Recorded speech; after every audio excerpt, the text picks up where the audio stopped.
we do it. States, we're the ones who need it worst.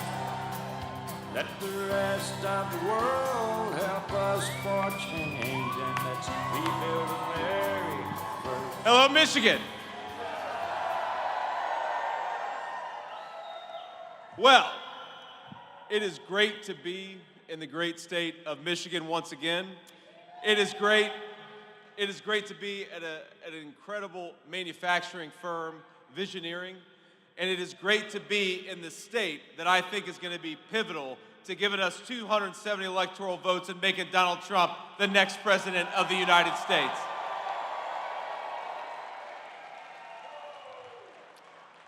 Now, it's hard to believe, but we've only got 33 days until the election. Now, that's a good news, bad news situation because that means we've got a very limited amount of time to make our case to the American people that Donald Trump ought to be reelected president. But the good news is that means only 33 more days for Kamala Harris to gaslight and lie to the American people, and that's a pretty good thing. Now, we of course had a debate last night, a vice presidential debate. I thought it went pretty well.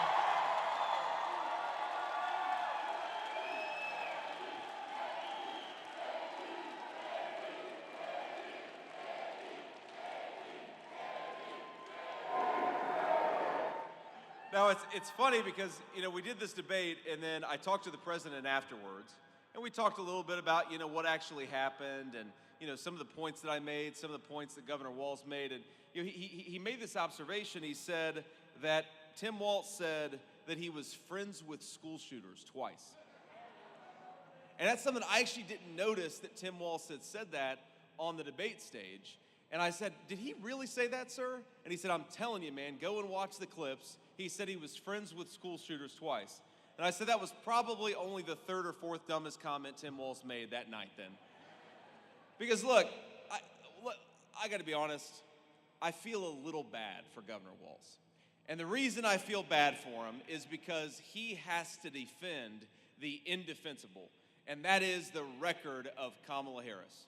And think about this. For the past 8 weeks, Kamala Harris, who never won a Democrat primary vote, has gone around the country saying that she is on day one going to tackle the affordability crisis that's making it hard for you to afford groceries, housing, and everything else.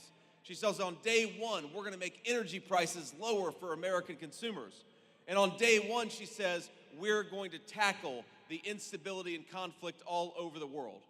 Well, Kamala Harris, day one was 1,400 days ago. So what the hell have you been doing that whole time? Why don't you get to work instead of just talking about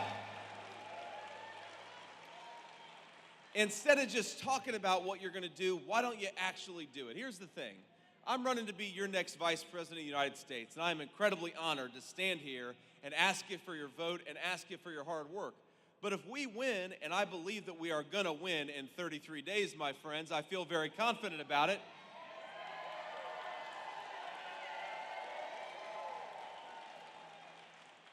But when we win, the American people will have given me an awesome responsibility to represent them on the world stage, to advocate for Donald Trump's policies, to work with Congress to get things done for the American people. I get sick of having a vice president of the United States for 3.5 years pretend that she bears no responsibility for all of the policies that have made this country weaker, less prosperous, and less secure. And part of our responsibility, part of our job, my friends, over the next 33 days is to remind Michiganders and everybody else that, yes, Kamala Harris is at fault for the Inflation Explosion Act. Yes, Kamala Harris is at fault for the explosion in federal spending that drove inflation through the roof. Yes, Kamala Harris is responsible as the border czar for the wide open border. Kamala Harris has been in power. She caused the problems. We're not going to entrust her to solve the very problems that she created. We're going to entrust Donald Trump with the presidency of the United States.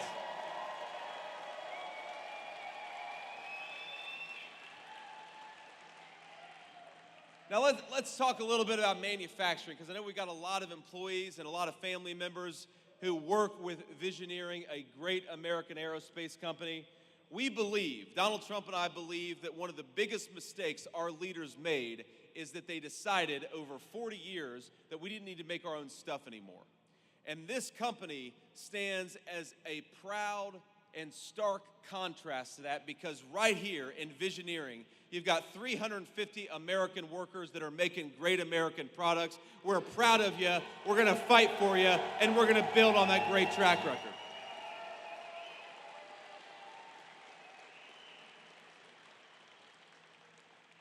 You know, my papaw was a union steel worker for almost 40 years. And the steel mill that employed my papaw had almost 10,000 jobs at one point. Now it's got about 2,000 jobs. And the steel mill, we're one of the lucky ones, because a lot of those great American steel producers, they didn't just shed 8,000 jobs, they went out of business altogether. And why did they do it? They did it because other countries used literal slave labor to undercut the wages of American workers and destroy our industries. And Donald Trump, if we stand for anything, we stand for an end to that practice. We're gonna build more in America, we're gonna manufacture more in America, we're gonna make more in America, and we're gonna do it with American workers and build American prosperity in the process. That is our promise. That is Donald Trump's solemn promise.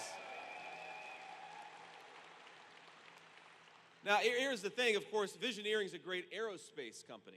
But we got a lot of other proud industries in the state of Michigan, and a lot of proud industries that are not thriving thanks to Kamala Harris's policies. Now, where did we go in this country where you've got Kamala Harris, who wants to tax working people so that rich people, she wants to subsidize rich people to buy electric vehicles made in China? Is that a good idea? Absolutely. It's not a good idea. Now, here's the thing. My papaw, like I said, was a union steel worker, and he was a little gruff from time to time. I love my papaw. But you know what? He had a word for the kind of policies that Kamala Harris is pursuing, where we're going to tax American workers and then send their jobs overseas. One word, and that was bullshit. Doesn't make an ounce of sense. And it's not just American workers and Michigan workers in particular. I mean, look, we've got the proudest auto industry in the entire world built right here in the state of Michigan. As a Buckeye, it's hard for me to admit that, my friends. It is hard for me to admit how good Michigan workers are at making automobiles. But why are we trying to tell Americans that they've got to drive electric vehicles made in China? Why don't we send this message: this is America, drive whatever the hell you want to, because we believe in freedom and we believe in choice in the United States of America.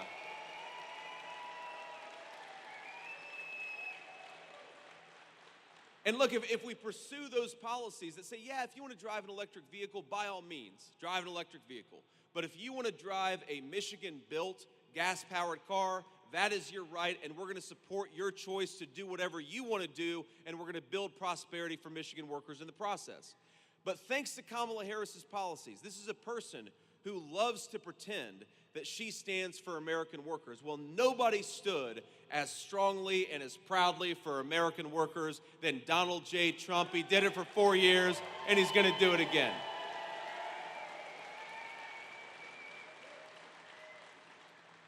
So just in the last few years under Kamala Harris's leadership, I'm going to read this to make sure I get my facts right.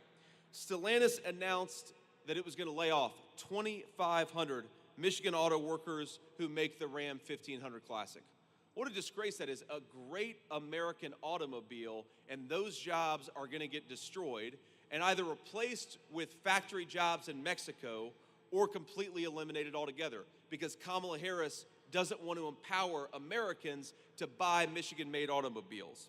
Last year, GM let go 1,300 Michigan workers at 2 separate facilities. And Ford is currently rolling back a lot of its EV production because a lot of Americans don't want to buy EVs. They want to buy the cars that they want to buy. Now, why are we doing this to our own workers? Why are we doing this to our own industry? Why are we doing this to our own country? Because Kamala Harris has decided that she's going to pursue policies that make her donors, her green scam donors, rich, and she's going to impoverish a generation of Michigan auto workers. I say, hell no. Let's empower and enrich Michigan auto workers with the leadership of Donald Trump.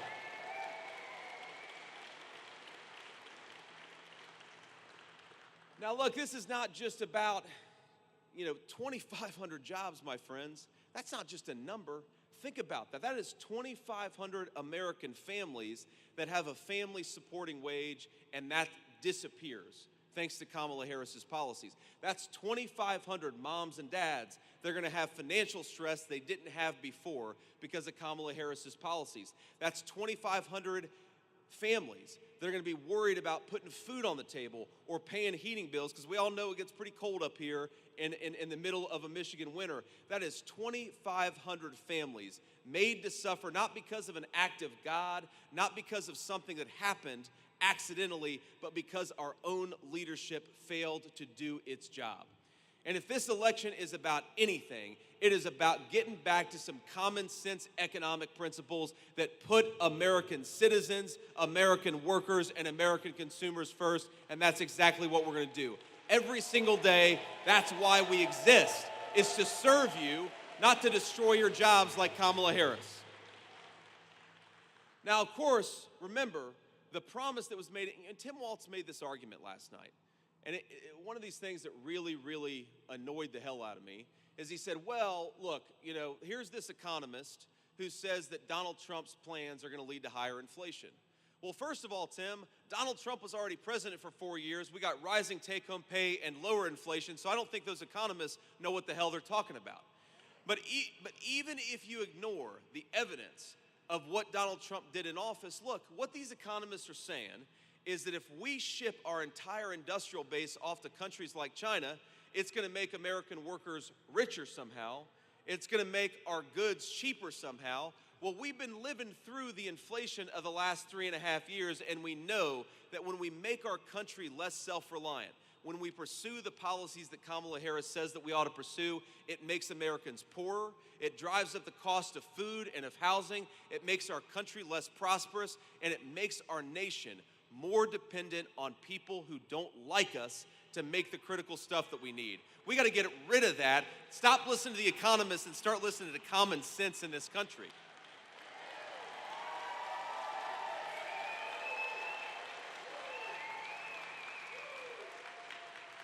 But think about this. They said, here's the deal.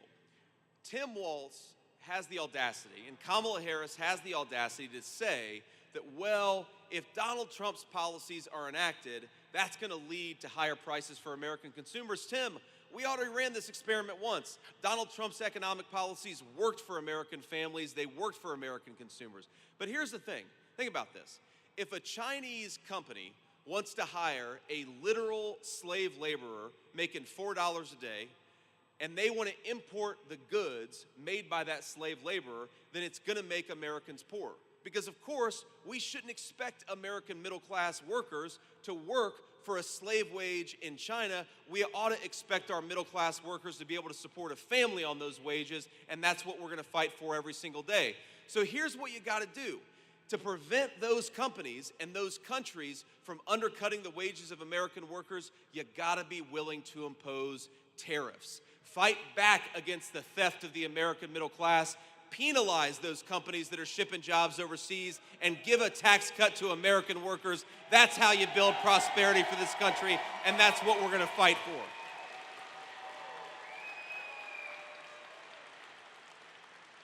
And let's just recap what Kamala Harris's policies have actually done. The average Michigan family is spending over $1,000 per month to pay for what they could have bought 3.5 years ago. That's $12,000 a year, a hidden tax of $12,000 a year just to be able to buy what you could have bought 3.5 years ago. That's not pro-working people. Kamala Harris has presided over policies that have seen the cost of housing go up by over 50%. That is not pro-working families. She's seen policies that have seen the cost of eggs go up by more than double. Gallon of milk is now about $4 in the state of Michigan. Groceries are up 25%. Kamala Harris's leadership has been tried and it has been found wanting, and Americans, we want to get back to common sense. We want to be able to afford a nice living, a nice house for our families, and to do that, we have got to elect the common sense leadership of Donald J. Trump, and that's exactly what everybody in this room is going to do.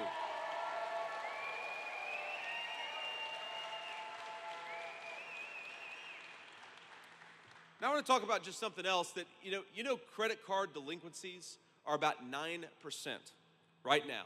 That means a lot of American families are sacrificing. They're not paying their credit card debts so they can afford groceries or they can afford the mortgage. What a disgrace and what a sad commentary it is on Kamala Harris's economic policies that you've got hardworking people who are doing everything that they can to provide for their families, and they're falling further behind. Not because they're not doing their job, but because Kamala Harris isn't doing hers. So ma'am, you're right. Kamala Harris doesn't care about this because she doesn't understand, because she doesn't talk to anybody. She's afraid of interviews, so she doesn't talk to people, and she doesn't realize that her economic policies are making it harder on American families. And you all know my story. I talked about it a little bit last night. But I was raised by a grandmother who sometimes would refuse to turn on the heating at night when times got especially tough.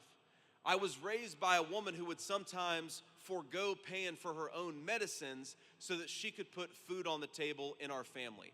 And I remember feeling, even though money was tight, that thanks to my grandmother, I never really lacked for anything. But American grandparents and American parents shouldn't have to make those sacrifices to begin with. If you work hard and play by the rules, you ought to be able to afford a good life for your family, and that's what Donald Trump and I are going to fight for every single day for the next 4 years.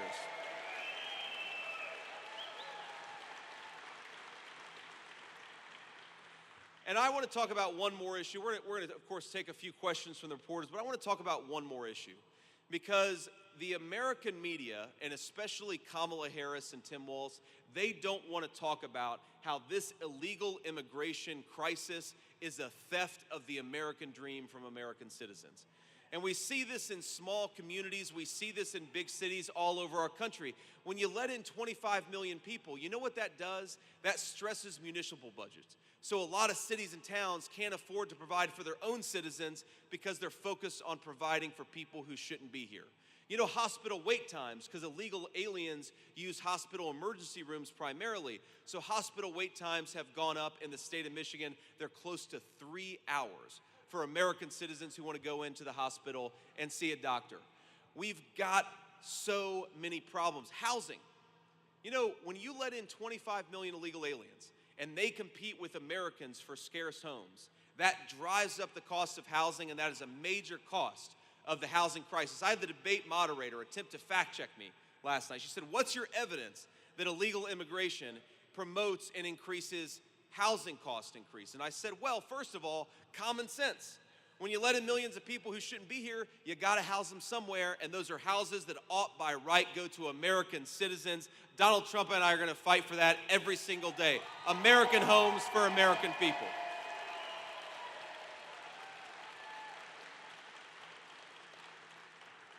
But there's also, to talk about Tim Walz's economist that he loves to cite, our own Federal Reserve has commissioned a study that shows that when you let in a lot of illegal aliens, it jacks up the price of housing.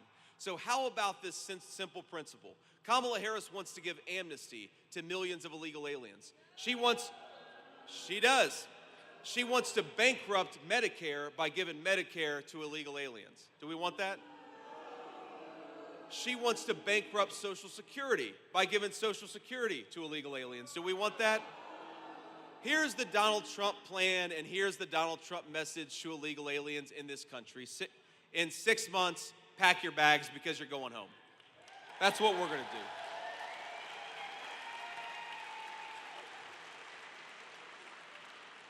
And you know, you heard this a little bit last night. You hear a lot of talk about compassion when the issue of illegal immigration comes up. Well, let's talk about compassion.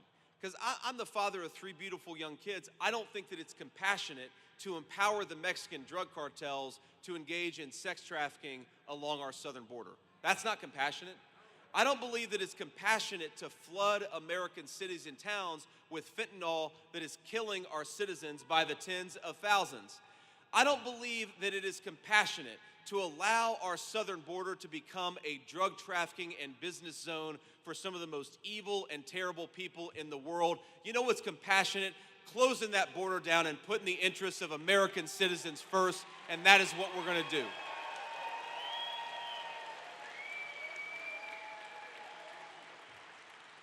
Because these guys, they love to talk about threats to democracy.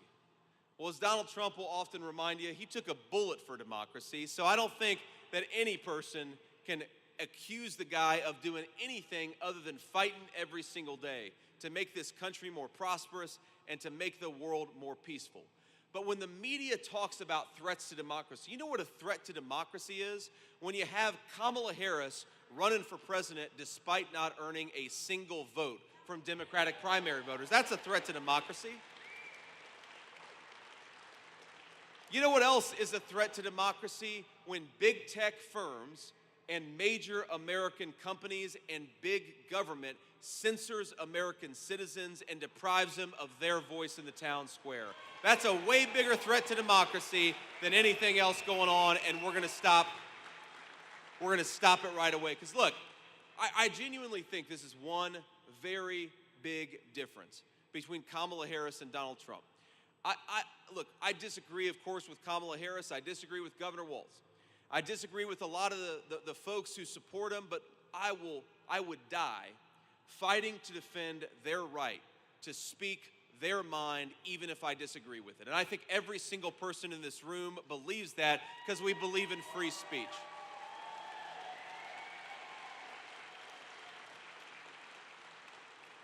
And as a person who was raised by a couple of working class, blue-collar Democrats, I want to say to every Democrat who's watching at home, every Democrat who's in this room, you are more than welcome in Donald Trump's Republican Party. We're the party of common sense. We got a big tent, and you're welcome in our movement. Because whether you agree or disagree with us about tax policy or regulatory policy, I think a lot of Americans are saying they're sick of the censorship. They're sick of being told what to think and what to say. They're sick of being told that they're not allowed to be friends with people they disagree with politically, and they're tired of being told by their government to shut up. Because we believe in the First Amendment in this country. You have every right to petition your government and tell them they're screwing up, and that's exactly what Kamala Harris is doing.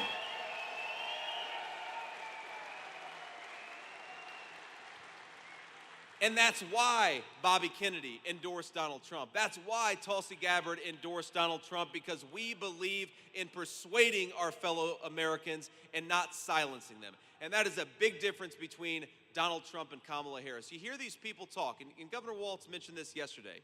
He talked about you can't shout fire in a crowded theater. And you know what that line is from a disgraced Supreme Court opinion. We believe that the solution to bad ideas is to debate them and persuade our fellow Americans. Kamala Harris believes the solution to things she disagrees with is to silence you and to shut you up. It's disgraceful, it's anti-American, and we will not stand for it in Donald Trump's political movement.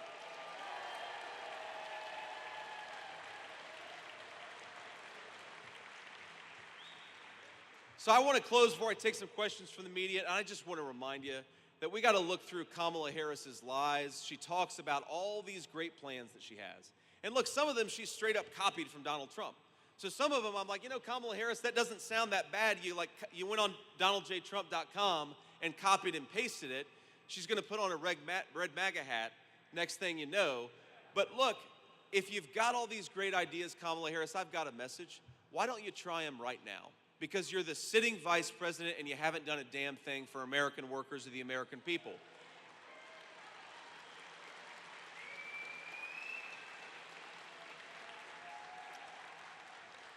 The sitting vice president cannot say on day one, we're going to tackle the affordability crisis. Day one was 1,400 days ago, and your policies caused the affordability crisis. She can't say on day one, we're going to make the borders more secure, because she's been the border czar for years, telling Americans that the border is secure. She ought to do something about it now instead of lying and gaslighting the American people.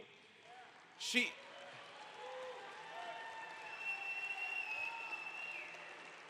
talks about restoring American leadership to the world and bringing back peace and stability to the world that has turned to chaos. And when she says that, I say, Kamala, I've got a really good idea for how we can bring peace and stability back to the world.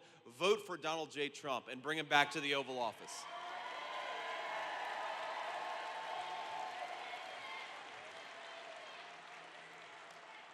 So to all of you, so to all of you who are here, and all of you that are watching or will see some of the clips of this later on, I just want to tell you that we have the greatest country in the history of the world.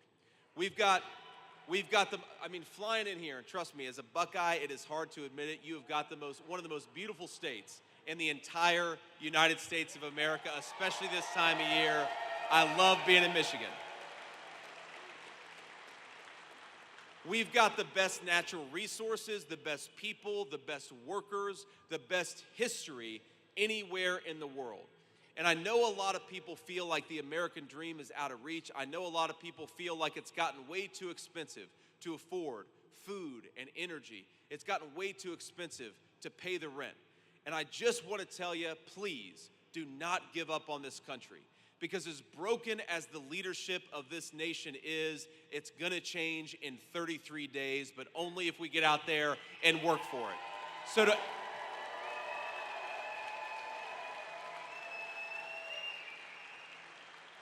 So to every American out there, we're going to bring back the American dream. We're going to bring back affordable groceries. We're going to make housing and rent possible to afford for normal American citizens. We are going to cut the border crap out and close down that border. We're going to bring the American dream back, but only if Donald J. Trump is back in the White House. We got 33 days. Let's make it happen. Let's fight for it. Let's work for it, and we're going to make him the next president. So let's take a few questions from the reporters, and I always like to start with the local reporters first, and then we'll do to the national folks if we got time afterwards. Senator Vance, first of all, congratulations on last night's debate. Thank you. I did get a chance to speak to some some voters here before you stepped on stage. I spoke to Jeffrey and Bert, and they said that they loved how the debate was civil and policy focused. But then I also got some opportunity to speak to voters outside of the event, and I got a question from Robert from Pontiac, and it's a two-part question. I hope you can answer it. Sure.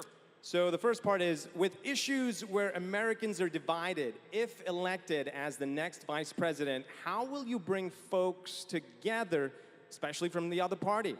And if there is an issue you disagree with Donald Trump, how will you make your voice heard for the people? Well, so and you said the person who asked that question is named Robert? Correct. So my message to Robert on the first question is, look, I think that the reason this country feels so divided is because of failed leadership and nothing else. You talk to, and look, I genuinely believe this. With a lot of folks who are going to vote against me and Donald Trump, there are a lot of people out there who are fundamentally good human beings, but the leadership of the Democratic Party, Kamala Harris, is an absolute disgrace. And here's the way, again, why do we have so much division? And why do we have so much rancor in this country's political debate? It's because Kamala Harris and her allies are trying to silence the American people rather than engage with them. When you try to censor your fellow citizens, when you try to shut them up, you breed division and hatred. Donald Trump and I are going to bring this country back together by encouraging the free exchange of ideas and this idea that our leaders ought to persuade their fellow citizens, not try to shut them up, which is what Kamala Harris wants to do. Open this country up. Open up the dialogue and open up the debate, and that is how you bring American citizens back together in these divided times.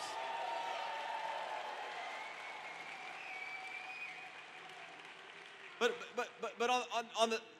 on the second question about what do you do when you disagree with Donald Trump, the answer is, first of all, Donald Trump is at the top of the Republican ticket. He will be the next president of the United States. I've got two responsibilities.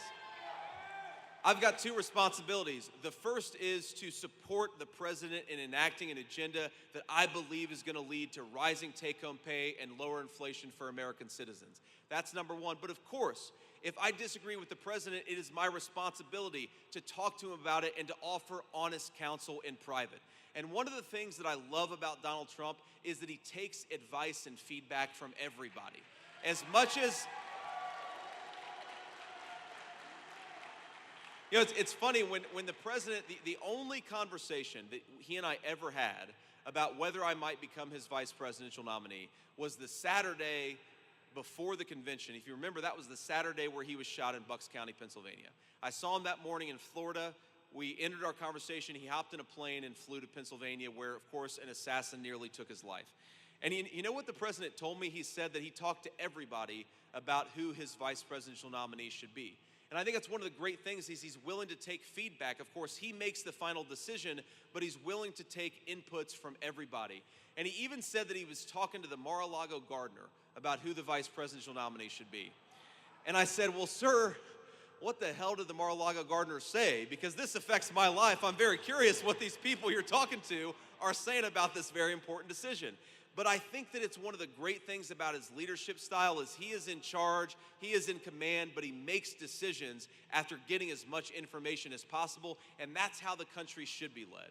You know, it actually raised an important question, Robert, and I know, of course, the journalist who's asking this question. Look, one of the things that people in D.C. say about Kamala Harris, and it's Democrats that say this, it's people she served with in the Senate, and it's also Republicans. And of course they say this in private, but they'll say Kamala Harris is very insecure. She doesn't like to be challenged. If you don't like to be challenged and you don't like to engage in open debate, you should be nowhere near the Oval Office of the United States of America.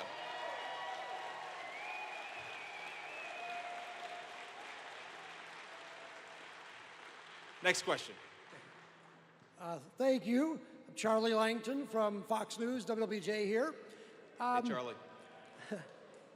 I talked to a lot of people here. They also said you were very cordial last night in the debate, and the message got through. But compare your style to Donald Trump's style, where he was a little aggressive. Do you think that Donald Trump's message sometimes is lost because of his aggressive style? No, Charlie, look, I think, first of all, there is a media caricature out there of Donald Trump that is so different from the man that I've come to know. And I think that, when he called me last night, you know what he said? He asked me how my wife was doing. And he said, you just had a hell of a debate. I'm sure that you were nervous. You had every right to be nervous, but go and have a nice meal with your wife and go and enjoy this moment. Like, that's the Donald Trump that I know. People say,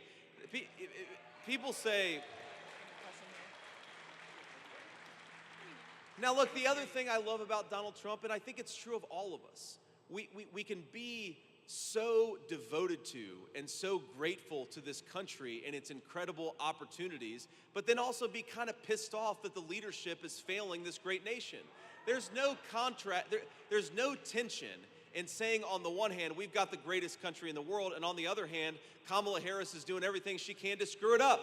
And I love that Donald Trump can do both of those things at the same time. He can go out there and talk to the American people and be warm and engaged. He can talk to a normal American citizen about their struggles in paying for groceries and housing under Kamala Harris's policies. And then he can go on a debate stage and tell Kamala Harris that she ought to stop screwing up and she ought to stop talking about solving the country's problems. She ought to go and actually do it. That's the kind of president we need. That's the kind of leader that we need. And I think his message gets through. Thank you. Next question. Hey, Senator. Craig Mauger from the Detroit News newspaper here. You were talking about your opposition to EV mandates. My question is, do you think the government should have any role in incentivizing, providing financial assistance to battery plants, to electric vehicle plants? Michigan is poised to benefit from some of these investments. Will you allow those to go forward? Will you try to interfere with those? Thank you.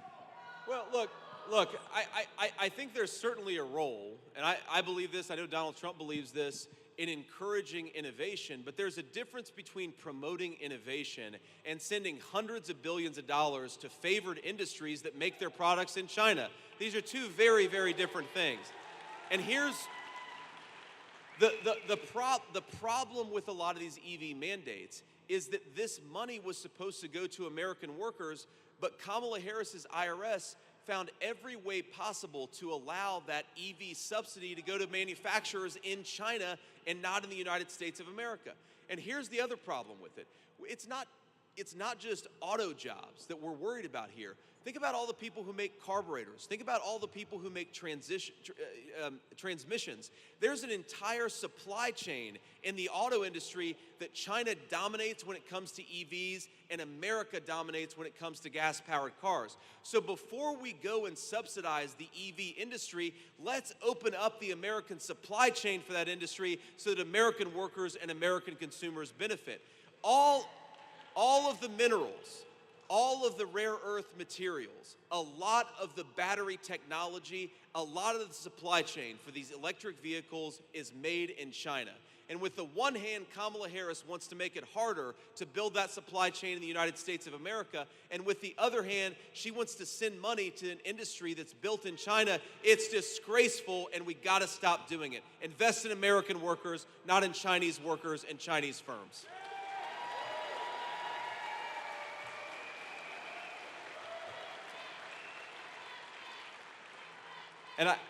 And I know we unfortunately have to go to our next stop in the great state of Michigan. So I'll take one more question, and then I'll offer a final observation. Then we'll hit the road.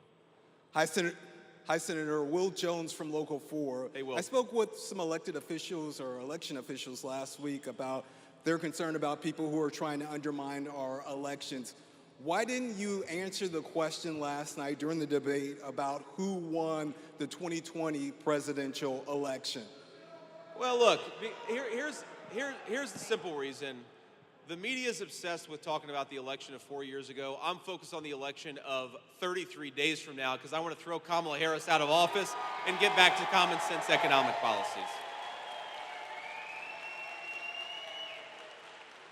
But I also think you can believe that America needs to have secure and free elections, but also talk about the fact that just a couple of weeks ago, Democrats in the U.S. Congress blocked a piece of legislation that would have ensured illegal aliens don't vote in our elections. If you believe in American democracy, if you believe in our constitutional republic, you should be trying to strengthen American election integrity and not weaken it. So we're going to talk about election integrity because I believe that every vote ought to count, but only the legally cast votes, and that's why we fight for election integrity, and that's why we care so much about it. Now this actually leads me into my next point, because I want to talk about, look, Democrats, whether they agree with what Donald Trump and I say about some of the criticisms we have, for example, I think that we make it way too easy for people to fraudulently vote in this country, okay? I think that we should have passed the SAVE Act that would have ensured illegal aliens don't vote in our elections. Apparently, Kamala Harris disagrees because she fought that legislation every step of the way. But the reason why Kamala Harris should actually sign on with our pro-election integrity efforts, things like common sense voter ID, is because it gives the American people confidence in the most important thing that we do when it comes to our government, which is voting. I want every American to have confidence. And by the way, to all of you listening out there, I believe that we are going to have the safest and most secure election in 2024 that we've had, because the RNC is fighting for election integrity in a way that it frankly wasn't 4 years ago. So get out there. So I'd encourage folks, get out there and vote. And this brings me to swampthevote.com. And I want to make sure I got this right here. It's swampthevote.com. Go to swampthevote.com. Check your registration. Check your polling location. It'll give you some good information about how to vote and also how to volunteer. Because, you know, one of the things that we're trying to do to ensure common sense election integrity is to promote more poll watchers. We've got more poll watchers in the Republican Party today than we had 4 years ago. If you're interested in helping us out and making sure that every legally cast ballot counts, then you can go to Swamp the Vote and help figure out how to get involved in those efforts. We believe in election integrity. I know all of you do, but election integrity only happens if all of us fight for it. But I got to be honest with you, I think that we're in a better shape in 2024 than we have been in a long time. We've done a lot to make our elections more secure, and what we've got to do, my friends, is get out there and vote. Never give in to the despair that your voice doesn't matter. We've got all kinds of ways to vote. You can vote early, you can vote by mail, you can vote on election day. Look, I don't love that we have election season in this country instead of election day, but it is what it is, and we've got to play by the rules that we've been given. And if we play by those rules over the next 33 days, we are going to win. We are going to send Donald Trump back to the White House, and we're going to save the American dream for all of our citizens.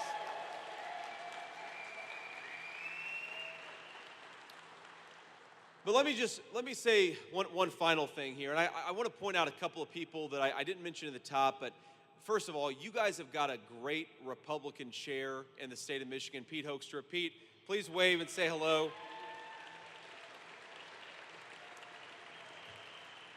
We've got an old friend of mine from before either of us were involved in politics, the great Congressman John James. Where's John at? I know he's around here somewhere. John's got a beautiful family, and he's been a great advocate for the state of Michigan. I hope you guys reelect him, and I believe that you will. But let me just say this final thing before we got to hit the road. I have learned over the last 8 weeks more about this country than I could have possibly hoped to learn. And I mentioned this last night, but the thing that has affected me the most is all of the people who come up to me, and some of them are struggling to put food on the table, and they have the generosity of spirit to ask me how I'm doing, or to tell me that they're praying for my wife and kids. And it makes me realize that we have got the greatest country in the world. So I don't want us to ever get so frustrated with our leadership that we forget that we've got the best people, the best jobs, the best workers, the best natural resources. The only thing that I believe is broken about this country is the failed generation of leadership of people like Kamala Harris. So you have not just an important opportunity, we all have an important responsibility to return the people's government back to the American people, to have a president who puts the interests of America's citizens first, to close the border, bring down the cost of groceries, make housing more affordable again, and to make sure that the American people have a government that serves and fights for them. 33 days, let's get to work and make it happen. God bless you all, and thanks for having me.